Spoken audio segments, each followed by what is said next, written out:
సరికి క్లైమాక్స్ నేనైతే మారుతి గారు రైటింగ్ ఫ్యాన్ అయిపోయాను. సీరియస్ చెప్తున్నాను.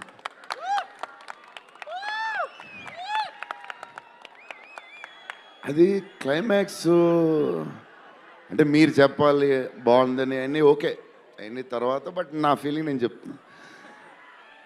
అసలు ఈ క్లైమాక్స్ డల్లింగ్ పెన్తో రాసావు మిషన్కి ఎంతో రాసావు చెప్పు. ఇప్పుడు దాకా క్లైమాక్స్ చాలా కొత్త పాయింట్ నాకు తెలిసి. హారర్ సినిమాలో హారరే కాదు, ఒక టైప్లో చేసాడు అన్నయ్య. ఎలా చేసావు మరి? మేమైతే ఎక్సైడ్ ఉన్నాం మరి. అది మీరు చెప్పాలి తర్వాత, అది ఇంపార్టెంట్. ఏదేమైనా మనకి డార్లింగ్ 15 ఏళ్ళ తర్వాత ఎంటర్టైన్మెంట్ ఇచ్చాడయ్యా. మరి చూసుకోండి, అది సంక్రాంతికి వస్తుంది మరి.